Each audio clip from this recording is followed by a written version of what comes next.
Zhu Sanli, Regu, Saninjiao, Taichung, Sishenkong. Será que de repente saber o nome dos pontos de acupuntura vai te ajudar no tratamento? De que forma que é interessante estudar essa nomenclatura? Nesse vídeo eu vou te dar algumas dicas para você aprender os nomes e de que forma que isso vai ou não te ajudar na prática clínica. Vamos pro vídeo?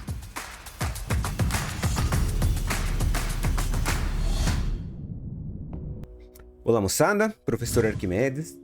Quando a gente fala sobre medicina tradicional chinesa, sobre os cursos dentro da acupuntura, a primeira grande barreira que aparece é justamente na nomenclatura. São os termos diferentes, esses nomes esquisitos, né? Alguns alunos se apavoram no início de curso com tanto nome, com tanta expressão diferente. Isso é normal, faz parte do aprendizado, mas eu tenho que contar uma coisa para você. Os principais termos da medicina chinesa você tem que dominar. É imprescindível você conhecer os termos, as expressões da medicina chinesa para facilitar o seu estudo. E quando a gente fala sobre pontos, a nomenclatura de pontos da acupuntura chinesa, é muito interessante você saber o nome dos principais pontos, porque muitas vezes a função daquele ponto, o porquê que o autor está indicando aquele ponto, já está sendo revelado na própria nomenclatura daquele ponto. Não é essencial, não é imprescindível você decorar esses nomes, mas vai te ajudar, vai expandir o seu raciocínio e vai facilitar demais a tua compreensão, principalmente quando se trata de indicação de ponto. Por que vale a pena selecionar um ponto no lugar de outros?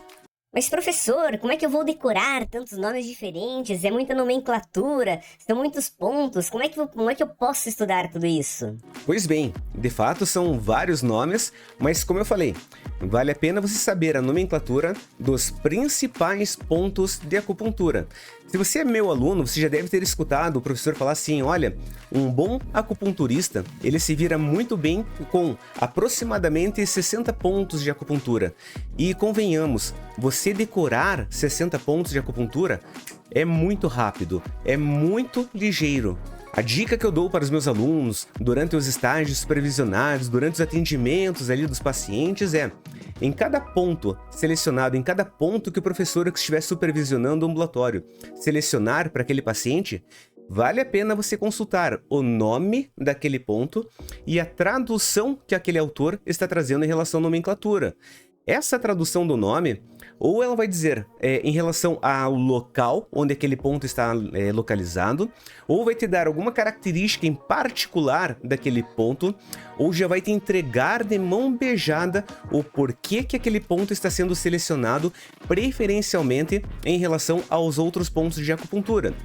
Por exemplo, um dos pontos mais usados da acupuntura é o ponto BP6, o ponto Saninjiao, que recebe essa nomenclatura porque San, de 3, In, fazendo uma alusão aos 3 meridianos Yin do pé, e Jiao, que significa encontros ou reuniões. Ou seja, o ponto BP6, quando você pega o Jack para estudar, né? Quando você vai ver ali o trajeto dos meridianos, você vê que no ponto BP6, os 3 meridianos Yin estão passando por aquela região. Então aqueles 3 meridianos estão se cruzando no ponto Saninjiao. E um outro exemplo, ainda do meridiano do baço pâncreas, é quando você pega o ponto BP10. Dá uma olhada qual que é a nomenclatura desse ponto. O ponto BP10 ele é chamado de Xue Hai, e você aprende desde os primeiros módulos, desde as primeiras aulas. Xue é sangue e o Hai significa mar, mar de sangue.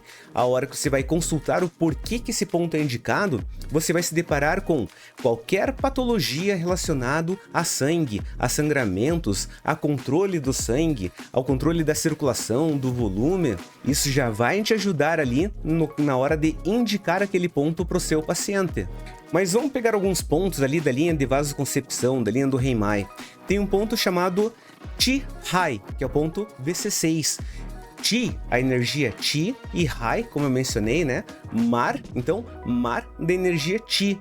Dá uma olhadinha. Para que esse ponto ele é indicado? Ele é indicado justamente quando se trata de um paciente que está enfraquecido, debilitado, após alguma patologia, alguma doença crônica. Ou seja, é um ponto que ele vai ser prescrito para você potencializar a energia Qi do seu paciente. Então isso já ajuda na sua lógica de combinação dos pontos, na sua lógica de indicação dos pontos da acupuntura. E outros pontos também recebem essa nomenclatura, vamos usar 2 exemplos, né? Olha lá o ponto TA5 e o ponto pericárdio 6. O ponto TA5 está passando na região superior, na região mais externa. Ele é chamado de Wai Guan, passagem exterior, né? Wai e Guan. Diferente de um ponto pericárdio 6, que é chamado de Nei Guan. Nei, tudo que está para dentro, Guan, essa passagem. Então, uma passagem externa ou uma passagem interna do meridiano, fazendo essa diferenciação. E um outro exemplo, né? Dá uma olhadinha no ponto BP9 e no ponto VB34. O ponto VB34, externamente, ele é chamado de ponto Yang Lin Quan, ou seja, Yang, né, polaridade Yang, Lin com relação à colina ali, né, Quan, como se fosse uma fonte, como se fosse um riacho, né, então uma fonte da energia ali, Yang, né, da colina Yang. O ponto Yin Lin Quan, então Yin da polaridade Yin, Lin, né, no caso da colina, montanha, né, e Quan, então essa fonte que está surgindo, olha, a fonte, né, uma fonte da energia Yin. Então está diferenciando ali dois vales, duas colinas, né? Por onde o trajeto do meridiano está passando. E olha lá o segundo pontinho da acupuntura, né? O pontinho Zhu San Li, o ponto estômago 36, que recebe uma série de indicações. Zhu significa pé, San significa 3, como falei lá do ponto San Nin Jiao, né? Li, medidas interior. Não é justamente um ponto que está localizado ali a 3 Tsum, abaixo ali, né, onde você faz aquela prega do tendão patelar. Assim como no membro inferior você tem um Zhu San Li, na região superior aqui você tem um ponto IG10, ou seja, Shou, né, que é o Shou San Li, ou seja, 3 medidas também, né, ó, só que dessa vez do cotovelo, da extremidade superior. Então, Zhu San Li, 3 medidas inferior. Shou San Li, né, 3 medidas ali, só que superior. Então já está me dizendo onde é que está localizado. Mas a melhor referência ali da nomenclatura, que eu gosto de citar bastante em ambulatórios, é em relação ao principal ponto da ansiedade, que é o ponto coração 7. Qual que é a nomenclatura desse ponto? É um ponto chamado de Shen Men. E por que ele é um ponto número 1 da ansiedade, né? Olha o nome dele, Shen, né? Mente Shen, e Men significa porta, né? Como se fosse um portão para a mente, né? A porta para a mente. Então esse ponto, que tem como objetivo lá fazer a nutrição do sangue do coração, pacificar o calor do coração, é o principal ponto para você melhorar os aspectos mentais e emocionais. Então o nome desse ponto já está me dizendo para que eu vou utilizar esse ponto na minha prática clínica. É interessante você saber a nomenclatura? Precisa saber o nome de todos os pontos? Não, você nem usa todos os pontos da acupuntura. Mas esses principais pontos que você usa no teu cotidiano, que os professores estão ali fazendo essas indicações, vale demais você conhecer a nomenclatura, entender o significado e já vai te ajudar lá, ó, para quando que eu vou utilizar esse ponto para o meu paciente.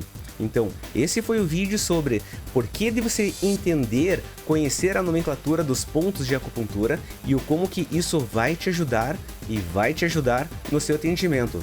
Eu espero você no próximo vídeo. Um grande abraço e até breve.